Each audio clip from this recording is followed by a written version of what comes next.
Ang natatandaan ko lagi sinasabi ng nanay sa akin, yung kasi ang nanay, maaga pa sa early,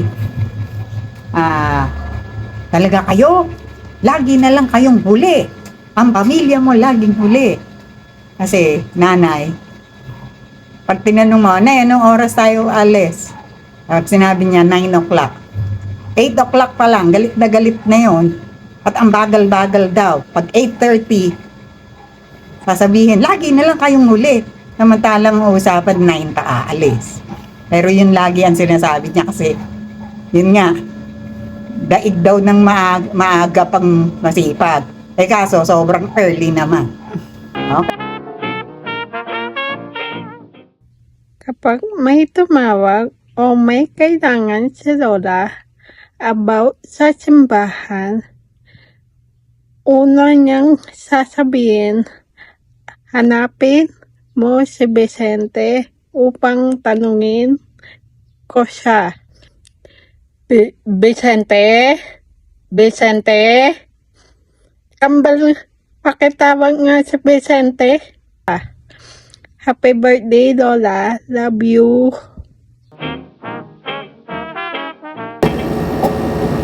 Kay Lola laging may kwento, may pagkain at higit sa lahat may pagmamahal. Madalas kung naalala ko, madalas niya sabihin sa akin ni nanay at lagi ko narinig sa bibig niya yung it's hard to teach old dogs new tricks. Yun lagi niya sinasabi amin. Kasama na yun sa pag-sermon sa amin. Hello Lola, nakakatuwa pong isipin na tuwing may nakikita kayong malalaking duster, isa ako sa naiisip nyo. Kaya tuwing nakikita tayo, ang lagi nyong bungad sa akin oh Baling, may nakita akong malaking duster. Naku, bagay yun sa'yo. Simple man, pero yung sweetness nun, yung maisip na lagi nyo akong naaalala is something that I will always treasure. Thank you so much po, Lola, and happy birthday. Si Lola laging sinasabi, travel lang at travel. Nung bata pa kami, hindi ko gets kung bakit gustong gusto niya kaming ilabas lagi. Pero ngayong malaki na ako, doon ko na-realize na hindi lang pala yun basta biyahe.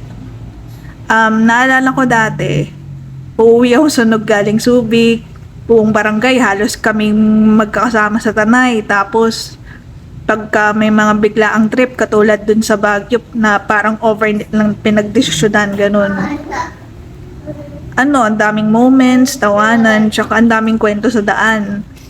Pero siguro, ang pinaka nakakabilib kay Lola, kung paano niya kami napagsama-sama. Kahit siksikan, kahit nakatruck lang kami, basta magkakasama, masaya syempre. Tapos, syempre, ngayon ko lang naintindihan, kaya pala gusto niya laging bumabiyahe. Kasi hindi lang memories ang inuuwi namin, pati pamilya rin. Yan lang. Happy birthday, Lola.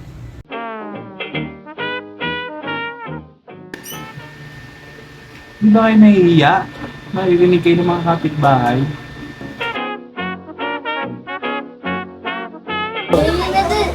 Hi po Lola, kukunin ko na po tong opportunity na to na mag-sorry po. Kasi nung bata raw po ako, nung sinesermonan nyo ko, nasampal ko raw po kayo. Kaya, sorry po Lola, hindi na po yun mauulit. Happy birthday! Nakita pa kami ni Mamsi, sasabihin kami, matulog na kayo, gabing-gabi na, di kayo tatangkad niyan. Kaya ang ginagawa na lang namin, nagtatago kami. Happy birthday, Mamsi!